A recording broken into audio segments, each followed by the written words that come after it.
The film opens with a confrontation between Erik and his friend, resulting in a brutal beating witnessed by their silent peers. Fearful of Erik's notorious reputation for violence, no one intervenes.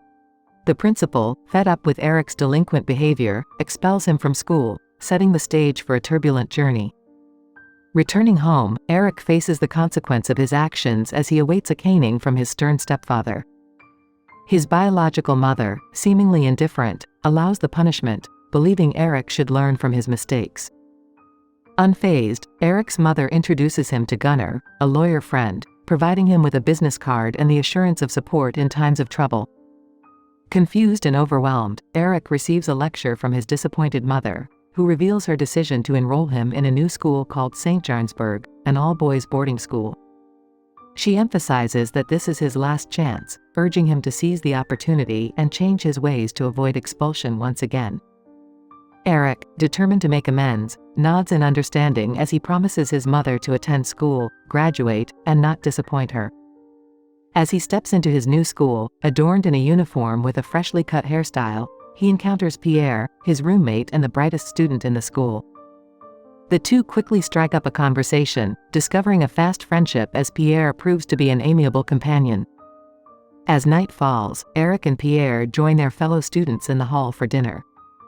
There, Erik meets Johan, who enlightens him about the school's traditions, emphasizing the influence of social status on student treatment. However, Johan's revelation is swiftly underscored when a student sitting near Erik is called out by Otto and Gustaf, privileged sons of wealthy nobles who often bully those from ordinary families. The stage is set for Erik's journey in this new environment, where he must navigate the complexities of social hierarchy and stand up against the bullying dynamics perpetuated by students like Otto and Gustaf. Otto and Gustaf, emboldened by their family's influence, wield their power with impunity in the school, knowing that their actions are shielded from the consequences of expulsion. Complicating matters further, they are integral members of the intra-school student organization, granting them additional authority to mete out punishments to their peers. Post-dinner, Pierre extends an invitation to Erik, encouraging him to break the rules and indulge in a smoke. Erik hesitates, conflicted by his promise to his mother. Johan, aware of the potential repercussions, warns them about severe punishment if caught. However, Pierre, confident in their ability to avoid detection, persuades Erik to join in.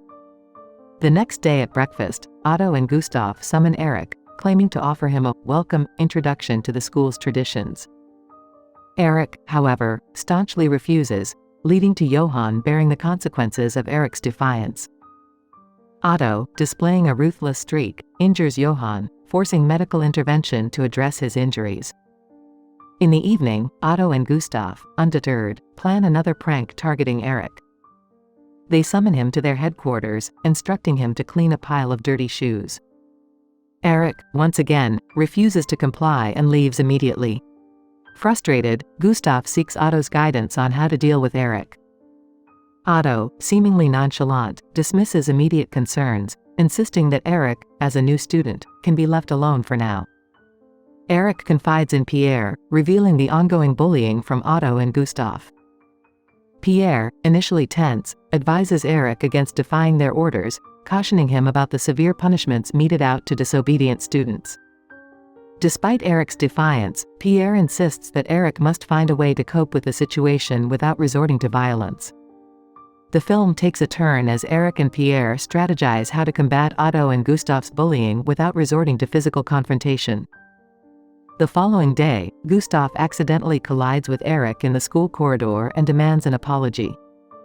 Erik, believing he wasn't at fault, refuses to apologize, leading to Gustaf's fury. In response, Gustaf challenges Erik to a nighttime fight at a designated location. Pierre and Johan invite Erik to the battle arena, cautioning him about Otto and Gustaf's tendency to fight unfairly by calling friends for backup. Erik, torn between giving in to the challenge and remembering his mother's advice to behave well, initially contemplates accepting the fight. However, he ultimately decides against it, choosing to prioritize his education over the lure of physical confrontation. Back in his room, Pierre suggests smoking to alleviate the tension. In the battle arena, Otto and Gustaf, unaware of Erik's change of heart, await his arrival. As Erik never shows up, Otto labels him a coward and disparages him, eliciting cheers from his followers. The next day, Otto, wielding his authority within the intra-school student organization, publicly shames students who frequently face punishment, including Erik. Following a courtroom session, Otto, wielding authority as the student council president, condemns Erik to a month of imprisonment and mandates the digging of a 1-meter-deep trench around the school premises. Erik toils late into the night, leading to solitary meals in the hall after dinner. During one of these solitary meals, he attracts the attention of Marja, a canteen employee intrigued by Erik's rebellious demeanor. Marja, revealing a personal connection, likens Erik to her brother and appreciates their shared resistance against arbitrary authority.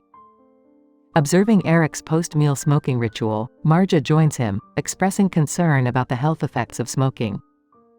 Unexpectedly, their interaction takes a romantic turn, culminating in a passionate kiss and embrace. Despite both knowing the strict prohibition against romantic entanglements between students and staff, Erik and Marja choose to defy the consequences.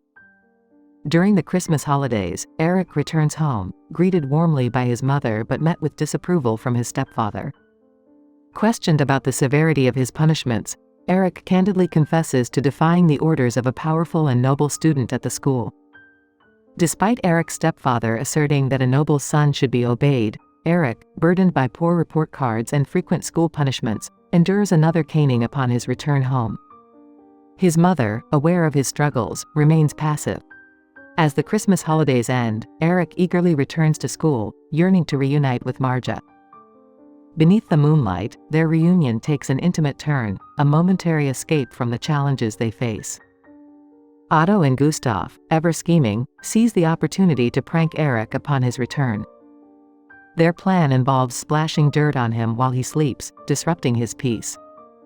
Erik and Pierre swiftly respond, cleaning their room diligently. However, Erik, fueled by a desire for revenge, retaliates by sneaking into Otto's room and returning the favor. In the dining hall the next day, Erik intentionally draws attention, loudly declaring, "Do you guys smell this awful poop?" He strategically sniffs around, eventually stopping in front of Otto. Erik, seizing the moment, claims the foul odor emanates from Otto. Enraged, Otto retaliates with violence, striking Erik in the face. True to his promise to his mother, Erik refrains from responding, enduring the physical assault in silence. As Marja witnesses Otto's escalating aggression, she intervenes, urging him to stop. Unable to subdue Erik, Otto and Gustaf redirect their animosity toward Pierre, Erik's sole friend at the school. Otto, seeking to assert dominance, challenges Pierre to a fight, threatening punishment if he refuses. Unyielding, Pierre rejects Otto's call, deeming himself innocent. Frustrated by Pierre's defiance, Otto escalates the confrontation by challenging him to a fight after the last class, exploiting the opportunity to provoke Erik. Otto and Gustaf strategically aim to provoke Erik by targeting his closest companion, knowing he won't stand idly by. The evening of the challenge arrives, and Pierre, cornered, accepts Otto's proposition. Alone on the battlefield, he faces Otto and Gustaf, surrounded by their followers. Despite Pierre's attempts to resist, Otto's body language betrays a vast difference in strength. With just a few light strokes, Pierre succumbs to the ground. Erik, delayed in his arrival, witnesses his best friend suffering, unable to intervene in time. Erik, fueled by concern for Pierre's well-being, tends to his friend's wounds after the brutal confrontation. Once Pierre is settled, Erik emerges from the room and encounters Marja. In an attempt to find solace and escape the harsh realities of the school, Erik and Marja share an intimate night, finding comfort until the break of dawn. Morning arrives, and Erik, burdened by worry for Pierre, hastens back to their room. To his astonishment, the room is vacant, and Pierre has vanished, leaving behind only a letter. In the heartfelt letter, Pierre expresses gratitude for their friendship and apologizes for his abrupt departure. He implores Erik not to surrender to the arbitrary rule of Otto and his cohorts, urging him to persevere in the fight against injustice within the confines of the school. Erik, galvanized by Pierre's words, rises determined to reveal his true identity. Unveiling a hidden strength within him, Erik vows to avenge the mistreatment suffered by his friend and other students at the hands of Otto and his minions. Erik, fueled by a newfound determination, seeks out Gustaf in the dining hall and boldly challenges both him and von Schenken to a fight in the arena within the hour. Unfazed and undeterred by their seemingly formidable postures, Erik faces the duo in a showdown that transcends physical strength. In the arena, Erik, standing alone, confronts Gustaf and von Schenken, both of whom rely on their influential parents and boast of their strength. However, Erik, drawing from his delinquent past, proves that true strength lies beyond mere bravado. With surprising ease, he overcomes the larger and ostensibly stronger opponents, showcasing his resilience and skill. As Erik emerges victorious, even Otto is left in shock, witnessing the defeat of his most formidable minions. Erik, undeterred by the challenges he faces, confronts Otto, declaring him as the next target in his quest for justice.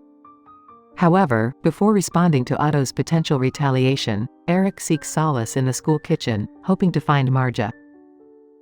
To his dismay, a female employee delivers the news that Marja has been fired and has left the school. The employee hands Erik a letter left by Marja, compounding his devastation over her sudden departure, echoing the pain he felt with Pierre's exit. Unbeknownst to Erik, one of Otto's henchmen witnesses him receiving the letter and promptly reports it to Otto. In response, Otto launches a raid on Erik's room, unleashing his minions to search for incriminating evidence. Discovering a letter from Marja, Otto seizes the opportunity to expose Erik's secret affair, using it as a weapon to have him expelled. Otto wastes no time in presenting the evidence to the principal, who, without any leniency, expels Erik from the school, citing the serious nature of the offense. Despite accepting his punishment with grace, Erik pleads with the principal to return the letter from Marja, the only tangible memory he has of her. The principal, unmoved, refuses Erik's request and stows the letter away in a drawer. With a resolve to avenge the injustices he has faced in St. Jarnsburg, Erik sets his sights on Otto, promising retribution for the series of misfortunes that have befallen him. Having been expelled from school, Erik feels liberated to confront Otto, seeking him out in the solitary woods. Armed with a stick, he forces Otto to kneel, revealing a surprising compliance from the once oppressive figure. Panicked and desperate, Otto offers Erik a substantial sum of money to spare his life, but Erik, driven by a different moral compass, refuses. As Erik readies himself to strike, Otto breaks down, crying hysterically and pleading for mercy, ultimately vomiting. Moved by a sense of mercy, Erik decides not to end Otto's life, asserting that he refuses to be like Otto, who revels in oppressing the weak. Returning to school to gather his belongings, Erik recalls Gunnar's advice to contact him in times of trouble. Upon calling Gunnar, the lawyer promptly arrives in St. Jarnsburg. Confiding in Gunnar about his grievances, Erik approaches the principal, who initially rejects his pleas. However, Gunnar's entrance changes the dynamics, as he threatens to expose the caste system and bullying culture perpetuated by the school authorities. Left with no alternative, the principal concedes to all of Erik's demands, including the return of Marja's letter and the dissolution of Otto's student council. Erik experiences gratitude toward Gunnar, as he reclaims a peaceful existence at school, overthrowing the authoritarian rule of Otto and his minions. His days at St. Jarnsburg become tranquil, culminating in the joyous celebration of his graduation. While his mother revels in pride over her son's accomplishments, his stepfather remains dissatisfied, leading to a confrontation where Erik staunchly declares an end to violence in their home and expels his stepfather. In the aftermath, Erik reunites with Pierre, who embarks on a journey to Geneva for further education. The promise of future meetings hangs in the air, marking the conclusion of a tale of redemption, triumph, and the enduring bonds of friendship.